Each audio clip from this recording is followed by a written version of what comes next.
I feel like that's asking for what we really want in a nutshell right there. It's like this amazing opportunity to bring something to life by asking for what you really need to resource your dreams and goals. And it all comes with a risk. And in some ways, like if it feels riskier, it means it's really important to you.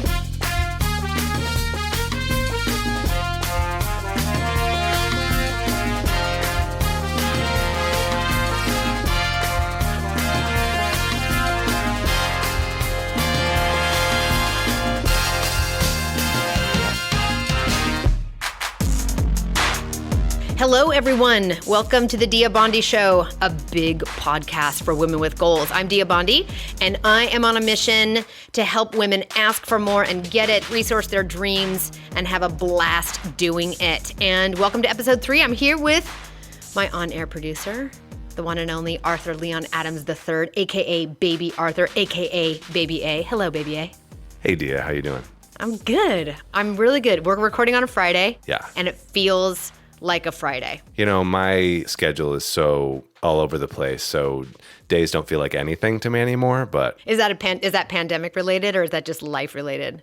You know, since I freelance, it's a little bit life related, but for the most part, I would say it's pandemic related. Yeah, totally. One day bleeds into another. Yeah. Which is actually sort of the thing that's on my mind, if I might just like accelerate this conversation a little bit. Oh, yeah. Yeah, what's going on?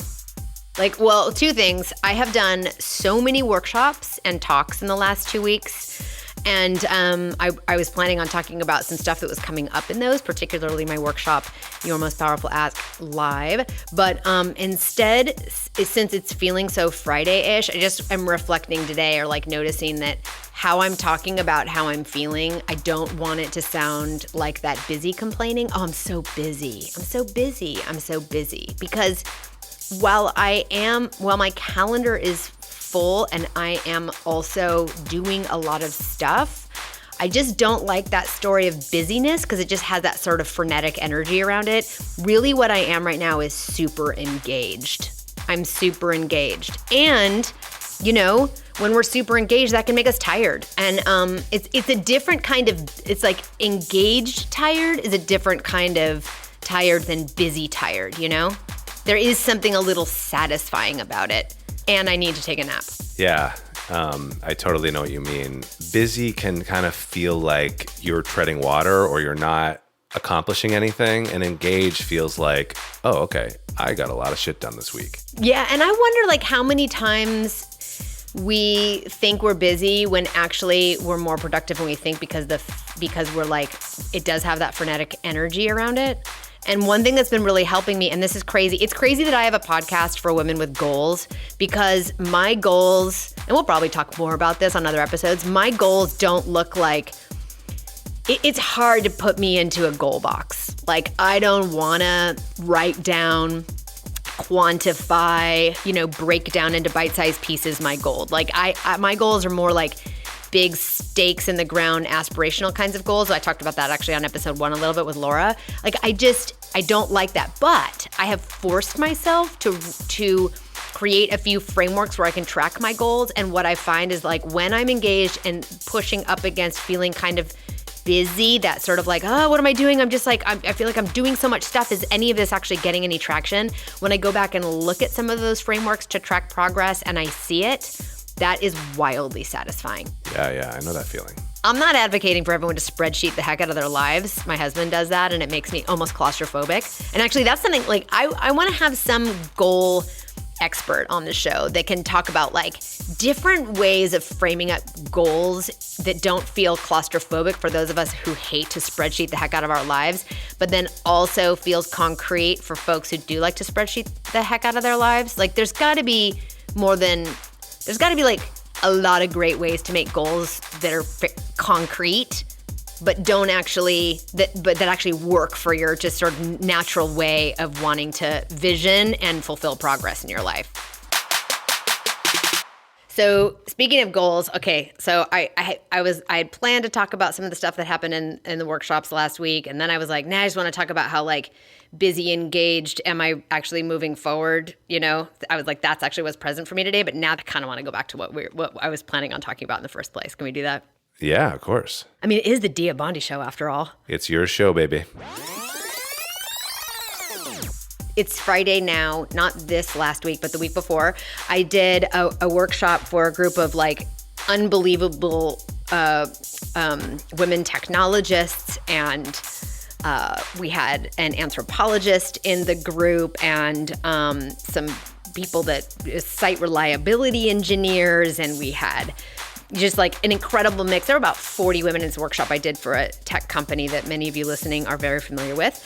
And one woman brought up a question after the workshop. We do these like follow-up coaching circles as a follow-up to the workshop.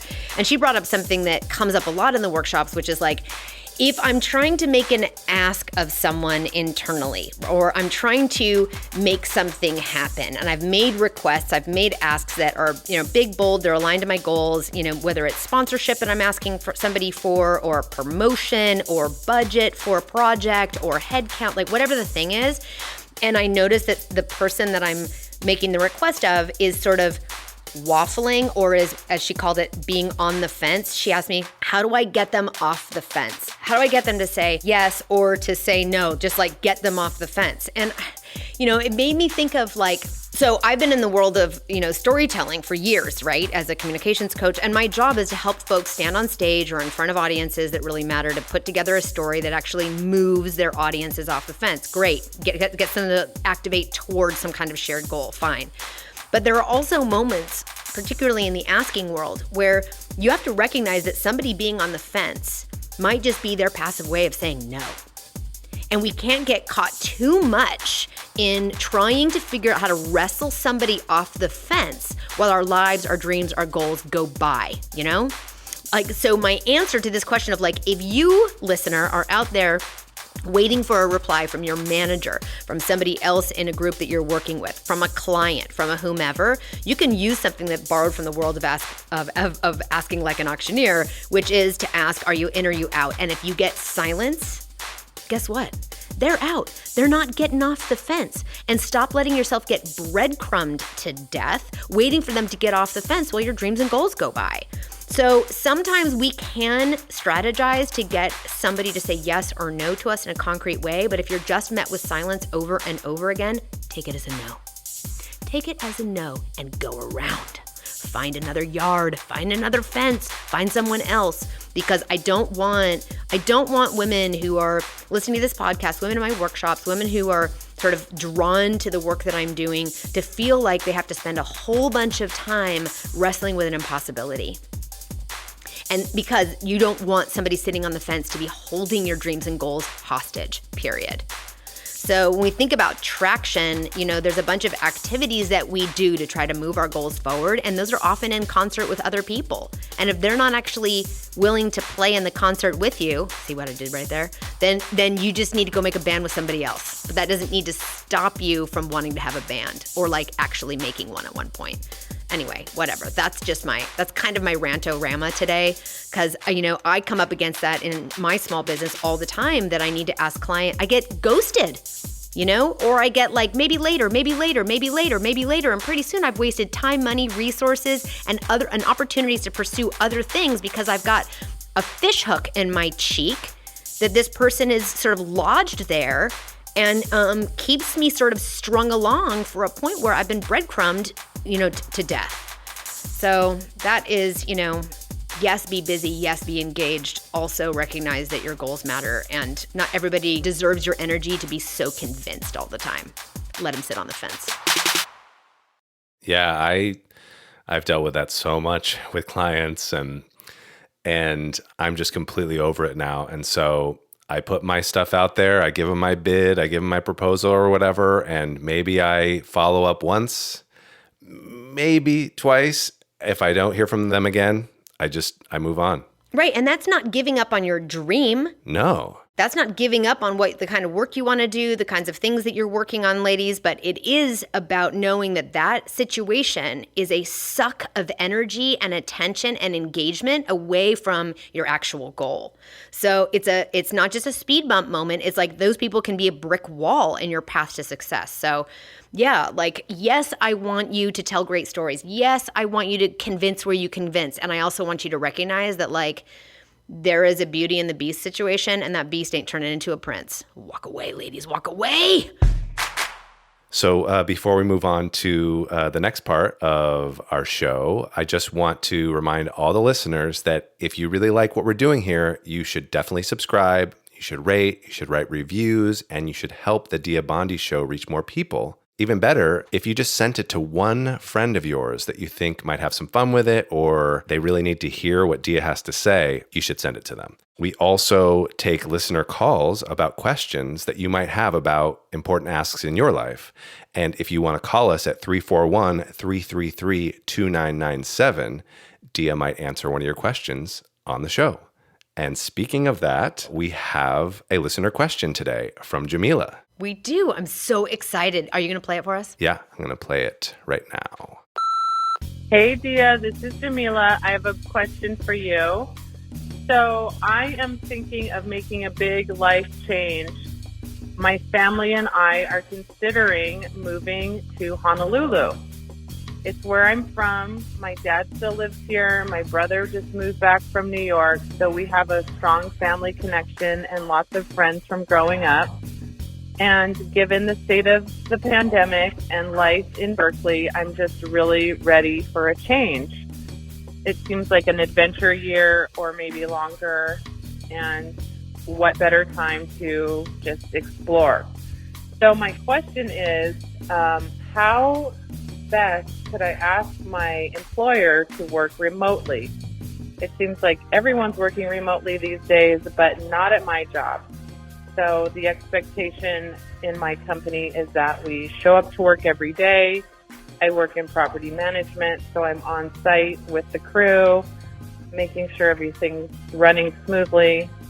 And so it's really just not part of our work culture to work remotely. That being said, I've definitely proven my loyalty this year and gone above and beyond in a number of situations. And I know that they do trust me, but I am scared because this is a big ask and I don't want to lose my job. I'm the only income earner in our family right now. My husband's unemployed. And the kids are out of school because of distance learning. So it feels like an opportunity and a risk. Okay, so I love this question. Yeah, great question. There is so much here. So the thing that really stands out for me right off the bat is she says that, well, a few things, but one thing was toward the end where she said, you know, this is, hi, Jamila, thank you so much for calling in. And see, everyone, it's just that easy. She said it is an opportunity. I think she said it is an opportunity and it is also a risk, you know? And I mean, I feel like that's asking for what we really want in a nutshell right there. It's like this amazing opportunity to bring something to life by asking for what you really need to resource your dreams and goals.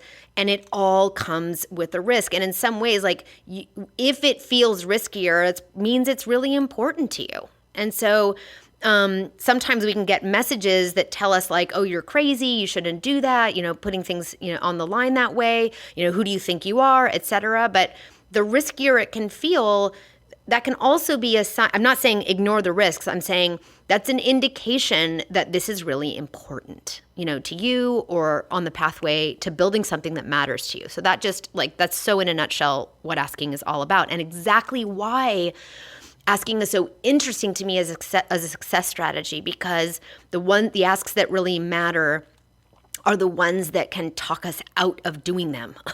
You know, if your most important, most powerful, most, you know, relevant ask that you have on deck this year is whispering in your ear that like, if you make me, I might ruin you. You know, there's a really good chance that it's trying to protect something in you that maybe actually doesn't even need protecting. So there's that. Like, it's a risk and an opportunity. I just love that.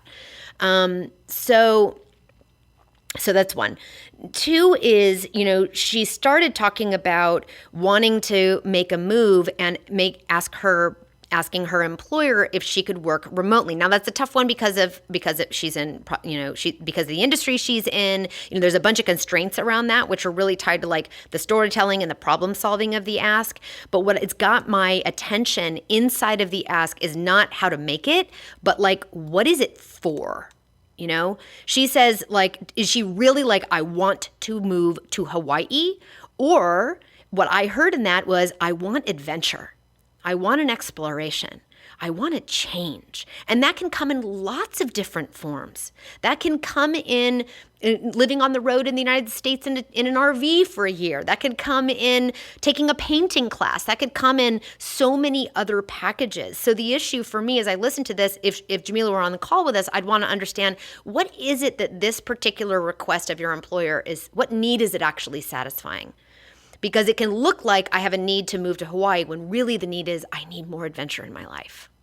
On the first episode, I talked a little bit about how the kinds of asks that we make fall into 4 categories with sort of a 5th bonus category. One is money, one is authority, one is influence, one is balance. And I think about bringing our internal and world, ourselves, our inner selves, and our external situations more in alignment, more in balance with one another. And then there's the fifth category, which is fun. I talk to a lot of women who are like, I'm just not having any fun anymore. I don't love this work anymore. I don't like this place anymore. I don't love this industry anymore. And so I would want to understand from Jameela first, like, what is the real desire here? And is actually asking to work or asking to work remotely so you can live on an island in the middle of the ocean, the actual ask you need to make to get more of that adventure in your life? Like, are the risks associated with that ask as super necessary? There might be a different kind of risk that still feels risky, but doesn't have so much, doesn't have so much heat in it that would allow you still to get your need met around adventure. So that's the first place I would always look. What need is this ask actually making? That's the first part. The second part is, how do I ask him? Well, for one, I'd want to understand really clearly what is your, I think, I'm not totally sure, but I think her boss is a business owner, is a man. And I would want to find out from him what his goals are in the business in the next 12 to 18 months. And whether those goals are actually dependent on her being an on-site project manager. Because she might be able to find a place where she can help him reach his goals in a way that is actually not geographically dependent. Now, does that mean she's going to make the ask and move tomorrow? Maybe not. But she might be actually solving a problem for him or seeing where she could fit into his business in a way he wasn't considering before, so that he can reach his goals faster. And making that ask makes it possible for her to get more adventure, whatever package that ends up looking like, or however that gets packaged up. Or in fact, moving to Hawaii is if that's the thing that satisfies the adventure need. So I'd want to understand what their goals are, what his goals are, so you can align your goals to his goals and make it not dependent on being on site all the time. It's a really, I think inside of every ask, there can be an offer. And if you understand the need of your audience and the need of the person in front of you, you can meet their need while you also meet your own. And when you identify a way you can meet their need with inside of your ask, that ask is emboldened. It is more possible to make the bigger version of the ask, I think, because it means that you getting what you want, if you can align it to get them getting what they want, then it's more possible for you to make the bigger, more bolder, more beautiful, more colorful, more fruitful kind of ask. So those are sort of the 3 bits here. No joke, it feels like an opportunity and a risk all balled up in one. Yes, preach. That is what these things are, and is exactly why I don't want women to lowball themselves just because it feels risky. It might in fact be risky, but it's a moment to pay attention to, how do I respect the risk and not let it talk me out of my dreams? So those are my thoughts. I think, there's sort of 3 points here. One is damn right, it's an opportunity and a risk. That's sort of the bizarre tension and the beauty of the most strategic and big asks we can make to help us reach our goals. They have both of those things, wild opportunity and perceived or real risk. We just have to understand if it's actually perceived or real. Secondly, that we have to understand like our initial thing we think we might be asking for might not actually be the thing that we need to ask for in order to satisfy the need. So we always want to look at like, what is the real need here? And for Jamila, is it really moving to Hawaii? I'm not doubting her. All you women get to want what you want. Okay. You get to ask for what you want. I just want to understand, is the ask you're making the actual thing that will bring to life the need that might be hiding or sort of folded under a different a need that you've identified that might actually not be the thing that needs to get satisfied. So I would look at that again. What am I really looking for here? And then third, I'd want to understand. I want Jamila to always understand what is the people that she's making asks of. In this case, for her employer, what are his goals in the next 12 to 18 months, and how is making this ask something that she can paint the picture for how those goals can actually be brought to life for him, while she's also bringing to life her goal to have more adventure in her life. So those are the 3 points. I hope if you're listening and you're somebody who has a big ask on deck, you can go back and maybe pat yourself on the back to say, yep, feels risky for a reason. Yay, look at me, I'm so courageous. 2, to ask yourself, what real need am I satisfying with this ask? And 3, how does my ask actually help the person I'm making the request of bring their own goals, live their own values, bring their own dreams to life, even just a little tiny bit?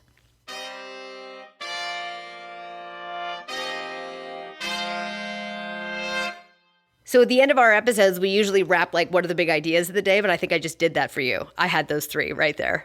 The big thing for me is that whole ask offer dynamic that you're talking about, where like it is possible, obviously not in every situation, that your ask can actually help fulfill a need for the person you're asking it from if you offer something to them, while you ask or even in lieu of asking. So that's pretty interesting to me. Yeah, and that is sort of like a little bit of a treasure hunt.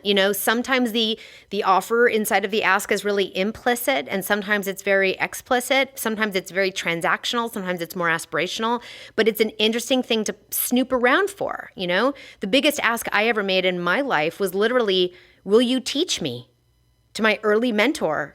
And I didn't say, "Here's what I'll do for you," but inside of that, I knew he had his heart was in the world of mentoring and teaching others. And I knew that will you teach me? It was a true and accurate ask. And inside of it was an offer to be a really good student to him, to help him help his legacy and his own intellectual property, his own ideas, his own impact live on and through me. Like, that's no joke. And that was present. I could feel it, even though it wasn't super explicit. So sometimes, that ask offer will be very explicit, and sometimes it'll be very implicit. All right, so there it is. That's episode 3 in the can. Is that right? Episode 3 in the can. That's right. Episode 3 in the can. Love it. See you guys. Yeah. Bye, everyone. This podcast is a production of Dia Bondi Communications and is produced and musicified by Arthur Leon Adams III, aka Baby A. You can like, share, rate, and subscribe at Apple Podcasts, Google Podcasts, Spotify, or wherever you get your favorite podcasts. Find us at diabondi.com or follow us on Instagram at The Dia Bondi Show. Want to shoot us a question for the show? Call us at 341-333-2997.